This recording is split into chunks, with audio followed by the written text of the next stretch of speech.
Dante Stills, School's all-time tackle for loss leader. And he tied the game's play record last game. Great. So, Dante, do you keep track in your mind of stats like that? How do you evaluate that? Well, like, I didn't know how far I was until, like, this whole place was, like, pretty much redone. So, like, I didn't know what the record was until they put it up there, like, 2 years ago. So, then I started chasing it, and I realized, like, I have a chance. But, yeah, I mean, it's a great feeling, but I would trade it for the win any day. So. Yeah, but along those lines, the two guys that you top consensus All-American linebackers, guys that stand up, you put your hand on the ground. Does that make it more meaningful to you to beat guys that were great players here? One guy's name is on the wall of the stadium. Yeah, it means everything. Just knowing, like, them guys were great players, and put everything they have into this program, and it's just an honor. I'm blessed to be able to do it here at home, wearing West Virginia. So, it was an honor. At first, I didn't really know how to feel once I made the play, but once I got up and I started smiling, then I realized, like, now, like, I'm at the top. So. When you pass your dad for a record, do you call him immediately and brag on him? How do you react when it's your dad that you're passing? I really don't like. I don't like to brag just because I don't want to make it like have people look at me as like I'm cocky or anything like that.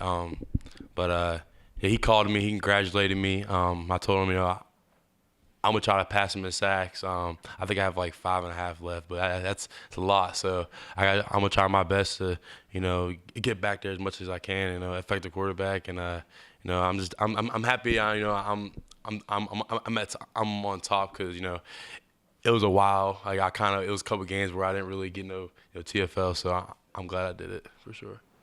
Do you feel any sense of validation by having a stat, any record that's exactly that no one can argue? Because Neil talked a lot and Coach Jordan Leslie's talked a lot throughout the season about evaluating you cannot always be put into stats. Yeah. You do a lot more. You've mentioned being double teamed. Mm-hmm. Obviously you have your sights on the NFL, but is it, okay, I don't have to debate you all day about what I'm doing. There's this record there. Does that add to it as well? And how does that disperse into how you evaluate yourself, because it goes into more than stats? Yeah, I still feel like I can still improve on so much of my game. I still feel like I need to do more for the team, but at the same time, it's definitely some type of validation. It's definitely great to have people congratulating me for the last couple of days. So it feels great to know people understand and people enjoy me making plays like those type of plays. So it's really just I don't know. It's kind of hard to put into words because it's a whole surreal moment. But I'm just happy it was done by me. So Talking with your brother at all? I saw his tweets. yeah. He texted me pretty much halftime. I didn't see my phone at halftime, but I realized after the game it was around halftime. He told me, congratulations, that was big. I'm proud of you, and yeah. So from him, also from an All-American, it feels great. So. What goes into a tackle for a loss? I mean, is it skill? Is it studying? Is it never missing a play? Is it It's really. I feel like it's a combination of all. Ball get off. Use your hands, getting off blocks, having good feet, and being able to catch. Running backs are just, I know they're just way faster than me. It's based off the position. Yeah, it's kind of just I try to beat them to a point to where I can obviously have an angle on them or stuff like that, and really just once I get a hand on you, I feel like I got you. So You've done, what is it, 47 and a half, 48? Is that whatever it is? 48. I think 48 and a half right now. Is there one that's the iconic Dante Stills tackle for a loss? Is there one that sticks in your mind this is mine? Man, I'll say my two favorite sacks were, I'll say the NC State game, my sophomore year. Okay. And then, wow. And then the Baylor game. Like I think that was my first like 2-sack game. So, I definitely thought of that after the game. I was very excited and really I give credit to everybody else. And like me, like I just do what I'm coached to do.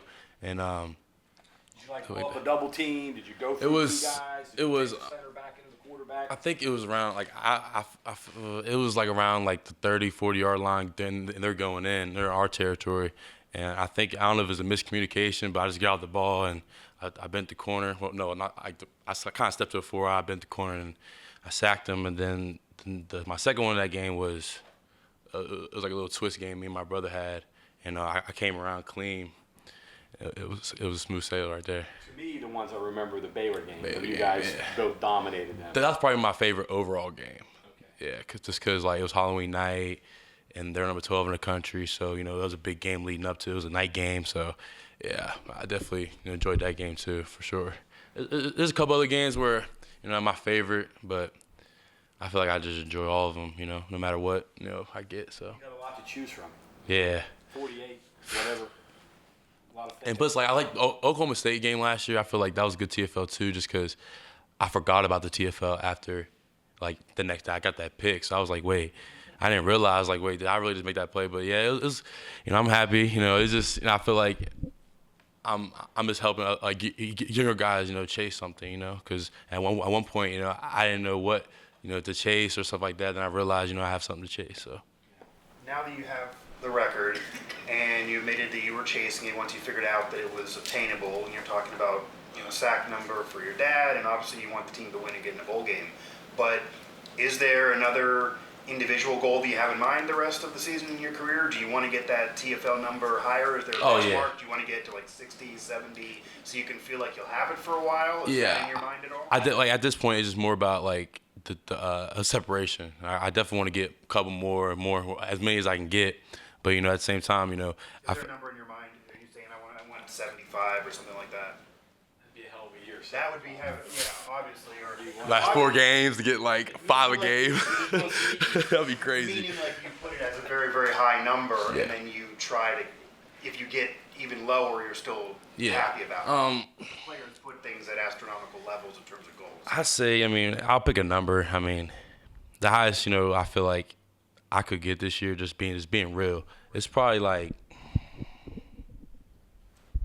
eventually end at like 57, 56, 50, like 55. If I get 55, that'd be pretty cool. So yeah, that'd be pretty cool. I originally put 60, so that's 60. Oh, woof. If I get not too far from you. if I get 11 more in the next, well, I'd be crazy. Honestly. Dante, sad side of things, you came in and you've played all along with James Gamitter. I'm sure you know his mother and Tab.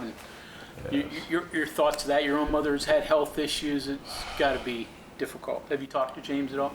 Well, I sent him a message, but he hasn't gotten back. I couldn't imagine, because I woke up when I just woke up and I just seen it, so I wasn't expecting. I don't think anybody was expecting it. So, I'm sending prayers, that whole family, James, I came with you, since 2018 in summer, so, I feel like we have that older guy bond. So, I'm definitely, I'm sorry for, his loss and that whole family, because she's a great woman. I saw her every game. She was, high spirits, always positive. So, so. I think your mom and her mom hang out a little bit together. Yeah, they do. They always talk at tailgates, stuff like that, on a man trip and stuff like that. So I told her and she couldn't believe it. Like she was like, "Wait, what? I didn't see none of this." So when I told her, she knew. So it's definitely sad, and I'm sorry. Yeah, it's very sad. I couldn't imagine. The play that you did get the record on was a screen pass, right? Mhm. That's a hard play to make. That's a good way to go into the record books. Yeah. They're trying to take you out of that play too. Yeah, it was just going back to that play. I don't know if I was like going inside, and then I realized wait, I'm not getting touched. And then I almost fell. I felt like I actually almost stumbled, but I regained my feet, and then I noticed the ball was in there. So then I just tried to tackle him. That's all it was.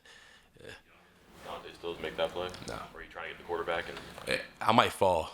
I'll say that. I might just stumble on the way, but I feel like I've definitely just grown this from the start to from January 1st where I moved in to June 1st 2018 I moved in to I feel like I've just grown a whole bunch.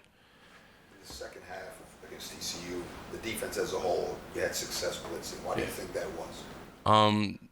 Just belief. I feel like sometimes, it's really just believing in ourselves. 'Cause I feel like the plays that, that we leave out there are just not trusting yourself or, ourselves. But I feel like, it's just frustrating because I know we're just better than what the product we put out there just, as an overall season. And I know how good we are. And, there's been glimpses of that, in past games and this past game that, we can be really, really good. It's just about believing in ourselves and be able to make them plays and be able to, stay on top of like really good teams like TCU.